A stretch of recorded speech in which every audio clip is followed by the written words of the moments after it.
هم ما تسببوه في رفضهم للدعوات. انا بفتكر انه بيتمثل في انه هناك شخص كلنا نحن نعلم انه هو وراء الحكومه وهو وراء الحرب التي اشعلها وعنده اهداف من انها تتحقق. وبصريح العباره انه هي ما تسمى بالحركه الاسلاميه. الحركه الاسلاميه اشعلت هذه الحرب على اساس انها هي تعود، وعملت قبلها الانقلاب على البشير على اساس انها تجدد ثوبها. وطالما انه الهدف ده ما بيتحقق ما بيهمهم الشعب السوداني يحرق يقرق، يلجا ينزح يموت يدفن. ما ده بالنسبه لهم هم ما شيء حقيقي يعني. واحد.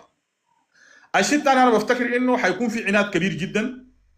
ليه؟ لان الان الحركه الاسلاميه من انها هي تعود وتبقى حكم طبيعي وكذا وتحت عقوبات، الان بعد تصنيفها كمؤسسه او كمنظمه ارهابيه يا دوب حتزيد الفجوه الكبيره بينها وبين العالم بالمناسبه. وحنرجع في عمليه بتاعت عداء زي ما هو العداء الاول الزمان، العداء بتاع انه انا ما اعرف المجتمع تحت جزمتي، ونحن ما اعرف الزارعنا غير الله اللي يجي يقلعنا، والداير حكم يلعس كوعه، والكلمات والعبارات اللي كان سمعتها سابقا. ليه؟ لان الان هم تباعدت المسافه بينهم وبين الحكم. اذا هم حيصارعوا من اجل الحكم ده، وحيكون في عداء لكل العالم، او العالم يرجع ويخضع لهم ويقبل بهم انهم كيقروا صعب. فانا بفتكر انه الجندل ممكن يكون مشى تحت انه عمليه التصنيف دي تسحب، العمليه التصنيف دي يوجد لها معالجه، العمليه زي ما كان البشير زمان بيساوم بفصل الجنوب انه يرفعوا منه قرارات المحكمه الجنائيه، ما عرف يقطع علاقاته مع ايران، اقلها كان يعني ظاهريا من اجل انه الخليج يتوسط له. يعني في حاجات كثيره حصلت في عهد البشير لما كان المجتمع الدولي يعني خصص محكمه الجنايات الدوليه انها تكون على رقبته، كان ساوم بكل السودان ده بس من اجل ذلك. فالان انا بفتكر انه الحركه الاسلاميه هتضحي باي مشروع بتاع مبادره من اجل الشعب السوداني ده بقرض انها هي يا تعود للسلطه بكامل بريقها، ويا انه الشعب السوداني يواصل في عمليه رزوحه تحت هذا الحصار لو سميته، او تحت هذا الحرب، وما عندهم مشكله انه الحرب يستمر برضه ما بيفرق معهم. فشكرا. انا دي مداخلتي او ده الكلام الدار اشير له. وهم بيقولوا هم بيقولوا انهم هم يجاهدون في سبيل الله من اجل مصلحه الشعب السوداني ومصلحه الوطن. زوبة يا دكتور، انا بفتكر انه الشعب السوداني نفسه مطالب انه يتحقق من المشروع من الشعارات دي. الشعار ده ما طرح الليله، الشعار ده طرح قبل 30 سنه. نحن من قاتل الحركه الشعبيه عشان لو جو ما عارف يفتحوا، ما عارف حيحكمونا بقانون لينين، وما عارف تشيل ويقفلوا خلوه الذاكرين وطياب اخواتنا تتشرط ونشوف الذله راي العين وكذا. الشعار ده ما الليله، ده شعار قديم. ولكن في ظل ده هل تحقق للشعب السوداني مبتغاه، سواء كان يعني مبتغى مثل ديني عقدي؟ هل راينا تطبيقا للدين والشريعه، او هل راينا الدين المعامله، هل راينا معامله الدين الاسلامي السمحه بيننا كمواطنين؟ لا. ان احنا طيله ال 30 سنه راينا عمليه فساد كبير هم في نفسهم اطلقوا عليه القطط السمان. راينا عمليه بتاعت قتل شامل للشعب السوداني، وغالبا وخاصه في غرب السودان وجنوب السودان والجنوب الجديد جبال النوبه وحتى في الشرق. راينا عمليه بتاعت يعني تدمير كامل لمقدرات الشعب السوداني في خلال ال 30 سنه دي. ان احنا راينا اي سوء محتمل من اي حكومه. فلذلك الشعار ده انا بفتكر شعار ما صحيح، بل هو عمليه بتاعت التسويق، وزي ما انتم بيسموهم انه هو تجاره باسم الدين يا دكتور.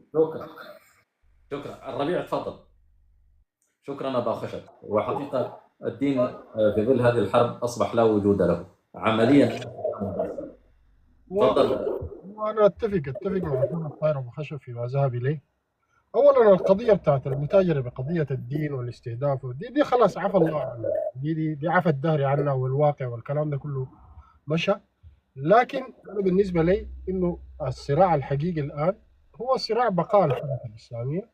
ونحن شفنا القصه دي في التغييرات الاخيره بتاعت الجيش اللي هي هيئه قياده اركان الجيش، الاحلال والابدال الذي تم لهيئه قياده اركان الجيش، وكيف انه الان الحركه الاسلاميه بتحالفها مع ياسر العطا قاموا جابوا ياسر العطا باعتبار انه ياسر العطا في خطاباته في كل لما يطلع بيتكلم، نحن عارفين انه كتائب بتاعت المجاهدين محيطه به وكده، فده بيوريك شكل تمسك الحركه الاسلاميه، وبيفتكروا انه اي خطوه خارجيه. انا قبل قلت لك انا بالنسبه لي ما معول انه مؤتمر برلين ده ممكن يحل لي مشكله، لكن في اطار انك انت تمشي تكلم المجتمع الدولي، تطرح قضيتك، تجد لك منابر انك ما في مشكله يعني. لكن في قضيه البناء، الناس دي زمان بدايه الثوره جو قعدوا معانا وقالوا لنا انتم بعد المفروض تستفيدوا من قضيه الديون، واتعمل مؤتمر في فرنسا برضه قبل كده ورفعوا اعفوا اكثر من 50 مليار من ديون السودان. اين ذهبت يعني كلام؟ ولكن يا ربيع، انه انت لابد ان بطريقه او باخرى توصل صوتك ورؤيتك ومطالب شعبك امام المجتمع الدولي. ولما نقول المجتمع الدولي، المجتمع الدولي اغلب الدول المؤثره ذات الراي القوي وتخلق معادلات وممكن توقف الصراعات هي الدول الغربيه. يعني احنا نتكلم عن اوروبا، نتكلم عن امريكا، نتكلم عن، ما تتكلم عن يعني جنوب او امريكا اللاتينيه، وتتكلم عن افريقيا، تتكلم عن دول مؤثره، تتكلم عن المانيا، تتكلم عن فرنسا، تتكلم عن ايطاليا، تتكلم عن بريطانيا، تتكلم عن امريكا. الدول المؤثره خاصه برلين الان في 6 مكونات: في الاتحاد الافريقي، في الاتحاد الاوروبي، في امريكا، في بريطانيا، في الاتحاد الافريقي، وفي المانيا. قال لك من المتوقع دخول اطراف اخرى دوليه ضمن هذا المؤتمر، خاصه اذا كان الشرق الاوسط دي توقف. طبيعي جدا النجاحات او مهما كانت المنافع قليله او كثيره، ما عندك خيار اخر. عرفت كيف؟ انا ما قلت لك، انا ما قلت لك ما تنفع، لكن برضه هو في سؤال جوهري، هو اوروبا ذاتها هل هي صاحبه قرار؟ بالنسبه لنا الاوروبيين ذاته الان اصبحوا ما اصحاب قرار، القرار هو عن امريكا. يعني هو اذا كان امريكا حاضره، انا بفتكر هي الفاعل الحقيقي في المشهد، لكن الاوروبيين ما فاعلين في المشهد. الاوروبيين ذاته اصبحوا الان بواقع المتغيرات الماشيه وكذا، اصبحت اوروبا ذاتها خارج المعادله السياسيه. المعادله السياسيه الان بتصنع يا اما في امريكا يا اما في اسيا. ولذلك انا بالنسبه لي انه قضيه انه هم جايين، انا قلت لك امشي اطرح رؤيتك، ما خلاص اتيح لك منبر. انا لست ضده يعني، انا اشجع الناس انه يسالوا ويطرحوا رؤيتهم. لو جات الدول بتاعت الترويكا، جاء الاتحاد الاوروبي، جاء الاتحاد الافريقي، جات كل منظمه، ان كونك تلقى منصه تطرح فيها رؤيتك وتطرح فيها قضيتك والناس يستمعون لك، انا بالنسبه لي ما دي حاجه كويسه. لكن اذا انت مرجو، انا بالنسبه لي التعويل على الخارج، نحن الخارج ده ما بيجيب لنا حاجه. والخارج لو كان جادي في احلال السلام في السودان لكان حل السلام في السودان.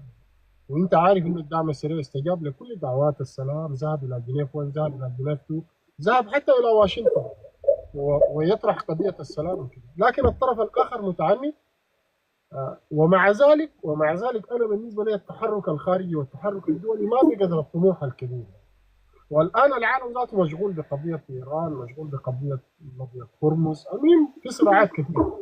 لكن في النهايه نحن اي منبر الناس بيلقوه بيوصلوا منه صوتهم، بيحاولوا يوصلوا قضيتهم، الناس تمشي بعيدا عن الصراع حول الشرعيه. انا قلت لك الان في صراع حول الشرعيه، انه والله في زول ماشي عشان يقول انه والله انا صاحب الحكومه، ولا تاسيس هي صاحبه الحكومه، ولا بورسودات. احنا خلينا نمشي نطرح القضيه وخلي المجتمع الدولي ده هو الان. لو انا داير اتكلم اصلا في ثوره قامت في البلد، والثوره دي جابت حكومه، من الطبيعي انه هذه الحكومه تكون هي الممثل الشرعي للشعب. لكن اذا كانت الحكومه هي ذاتها قايمه بواجبها، اذا كانت هي ماليه يمينها ماليه قاشة، كان ساقط الناس في مشروعات. جميل. الربيع، في واحد اسمه أبو علي. ابو علي ده يبدو ان عنده وجهه نظر مخالفه. يقول ارفع، انت اعمل قياس يا ابو علي واظهر لنا بالكاميرا واطرح وجهه نظرك حتى لو كانت مخالفه، بشرط ان يكون الحديث بادب. انا ما شافك في القيس. تفضل الربيع، واصل. القضيه بتاعت انه نحن، انا بالنسبه لي بالذات انا الليله لما اتكلم عن واقع العمليات، واقع الميدان، واقع الجروح، واقع غيره وغيره، نحن المعنيين الان والضرر واقع على الناس. ولذلك نحن اكثر ناس حريصين على السلام، حريصين على وقف الحرب، حريصين حتى على انه اذا كان هنالك في اي دعم دولي يريد ان يصل الى الناس، الدعم الدولي ده يجب ان ياتي الى المناطق المتضرره، يجب ان اذا كان هنالك اي عمليه بناء تغيير قادم، انا بفتكر انه نحن اللي الحرب دي قامت في روسينا نحن المعنيين تماما بالقصه دي يعني. لكن الناس يمشوا في الاطار ده، مؤتمر برلين، اي مؤتمر يقام، اي منصه تقام، انه الناس يمشوا يقولوا رايهم، يطرحوا افكارهم، يعرفوا بالقضيه. انا بفتكر انه دي خطوه جيده جدا. اما القصه بتاعت بورسودان، التعنت بتاع بورسودان هو تعنت، انا بالنسبه لي بورسودان هي حاضره، هي حاضره في هذا المؤتمر يعني. وانت عارف التقاطعات السياسيه اللي حصلت منذ الثوره لليله واللي اخرت قضيه التغيير، انه حتى في مجموعات كثيره جدا كانت ثوريه لكنها ما مؤمنه بفكره التغيير اللي بيغير المعادله السياسيه في السودان لصالح كل اهل السودان. في ناس بيفتكروا انه التغيير ده المفروض يكون، لكن تغيير يبقي على شكل الدوله القديمه بالشكل القديم ذاك يعني، ما يحصل تغيير جوهري وجذري في بنيه النظام ده. عشان كده انا بالنسبه لي دي ذاتها ده التغيير الاخير في شخوص القاده بتاع الجيش، صح ولا لا؟ قادة الجيش وكل مؤسسات الدولة يعني، انت ما عارف ولكن مؤسسات التغيير الاخير ده المقصود منه شنو الربيع حسب قراءتك؟ هو انا بالنسبة لي التغيير الاخير ده المقصود منه كالاتي. المقصود منه اولا هو بيوريك انه الدولة اللي تأسست دولة اللي تسمى دولة الاستقلال، الدولة دي تأسست على نظام قبلي او نظام بتاع فئة محددة هي تسيطر على الدولة. الان نحن جينا بعد الحرب دي كلها وبعد الكلام اللي حصل ده كله يحصل تغيير في بنية الجيش، يدفع باكثر من 6. انا ان شاء الله القى الورقه حق يعني، انا بس خليني انا عندي الورقه هنا كنت كاتب فيها الاسامي بتاعت قيادة الجيش، والله ان شاء الله القاها. يدفع بكل قيادات الجيش، بل ان شاء الله بلقاها. تقصد القاده بتاعنا الاركان الموجودين يعني الفريق اول ركن ياسر العطا رئيس الاركان، دفع بكل قيادات الاركان من قبيله واحده في السودان. والفريق الركن عبد الخير درغام، نعم يعني الدفع نائب هيئه الاداره، والفريق ركن محمد علي سليم رئيس هيئه الاستخبارات، نعم، والفريق ركن حيدر علي الطريفي نائب هيئه الاركان للتدريب، والفريق ركن خلف الله ادريس نائب هيئه الاركان للامداد، نعم، والفريق ركن معتصم عباس التوم احمد نائب العدل. الملاحظ ان هؤلاء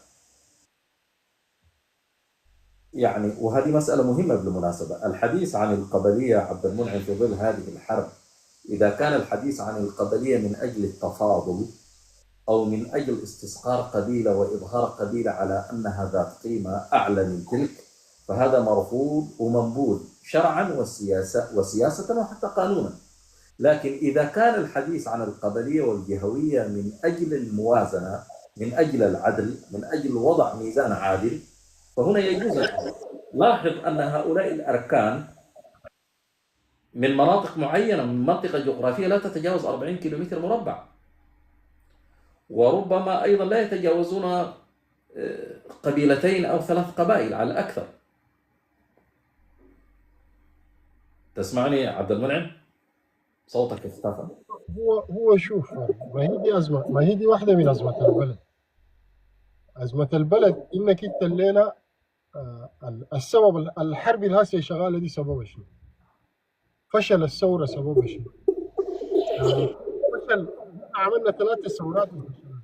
أنا يعني اللقاءات خلى البلد دي مستوى الانزلاق اللي احنا موجودين فيه الآن هو الجشع بتاعت المجموعات القبلية العنصرية. وانا والله سبحان الله يعني امس كنت بعيد في قراءه كتاب مره اخرى اللي هو مزرعه الحيوان، يعني انت قد تكون قريته يا ابو عمار.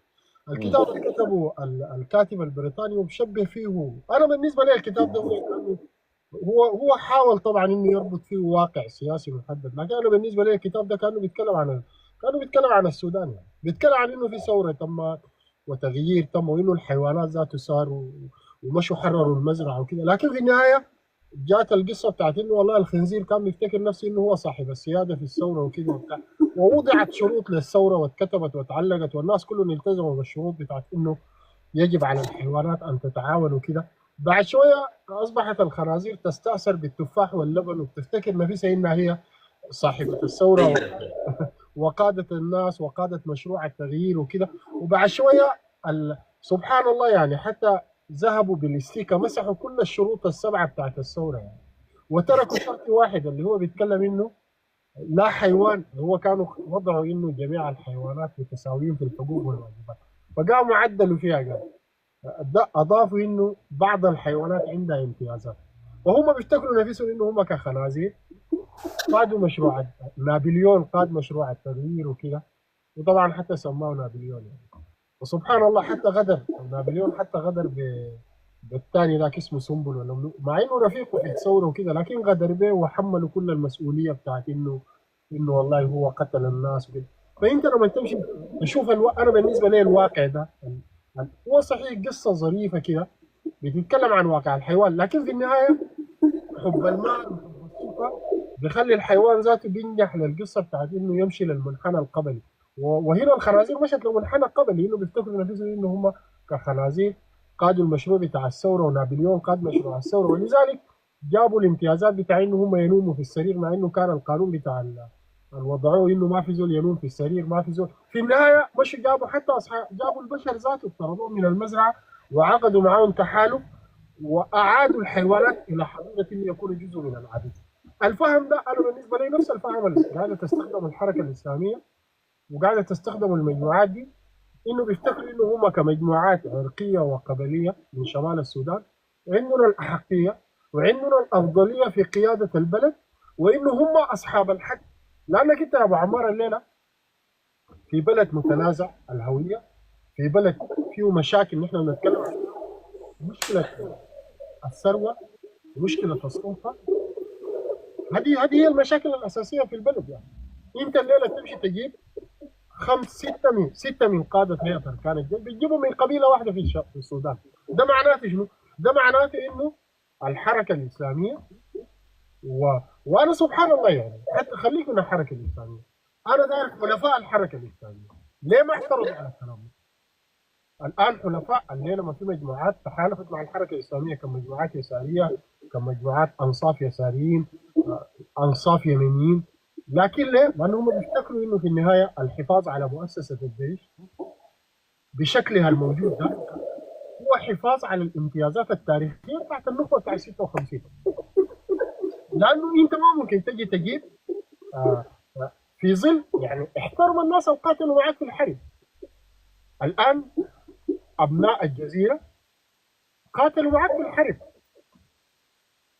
أبناء غرب السودان قاتلوا معك في الحرب.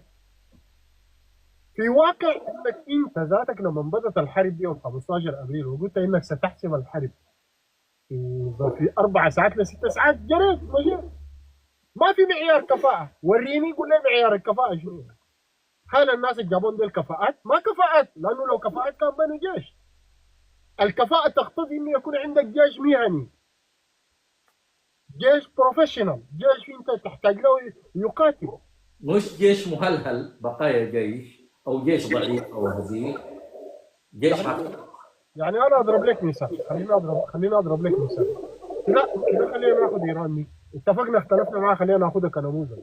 ايران دي منذ ان قام الخميني بالثوره الايرانيه في اواخر السبعينيات، ايران تحت الحصار، بلد محاصره، ممنوعه منها غيار قطع الغيار وكله، ومع ذلك الان ايران تمتلك منظومه بنتها كيف؟ سؤال انا داير اسال يعني بنت كيف؟ هل ايران كانت محاصره ولا ما محاصره؟ الان عندها منظومه بتاعت ابيت، قعدت اتكلمت الان ايران تضرب في اي محل. طيب انا داير اقول اذا كان انت بتتحجج بقضيه انك انت محاصر، بقضيه ان انت عندك مشكله، كان على الاقل يكون عندك نموذج بتاع جيش على الاقل لما تحصل كارثه في البلد زي ما انت بتسميها كوارث في البلد، كان يقعد يدافع جيش. هو عفوا عبد المنعم، هو قضيه حجه انك محاصر دي، ما هو محاصر دي سياستك. هو بيعطي انطباع للشعب وللمجتمع الاسلامي بصفه عامه اني انا امثل الاسلام وامثل العقيده وحامي الحمى، ولهذا الامبرياليه وقفت ضدي.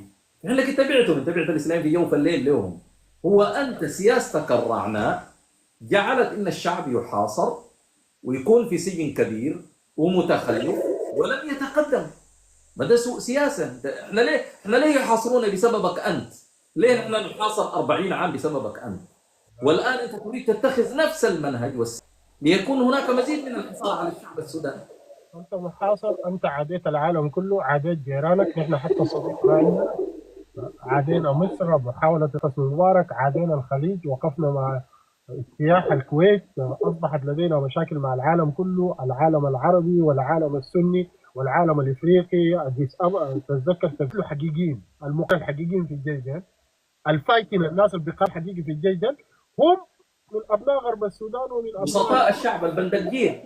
نعم البندقية هم بينما كبار الضباط نعم ال 95% من الناس المقاتلين في الجيش السوداني هم من ابناء دارفور، ابناء كردفان، ابناء النيل والنوبه.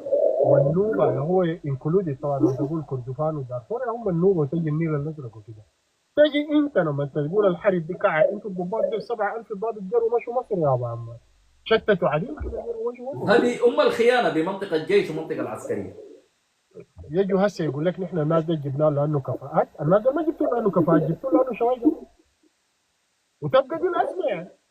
الان الصراع اللي هسه داير، الان انت هسه لو انا قبل قلت لك اتكلمت لك عن القصه بتاعت كردفان وانت مفتكر انه الصراع اللي هسه بيطلعوا ناس بيض وناس المشتركه بينبذوا الكواهن والكواهن، انت قال لك الصراع هو ده بس صراع طبعا، لكن لانه الكواهن جوبنا، لانه الكواهن جوبنا ولانه ناس المشتركه جوبنا ما بيقدروا.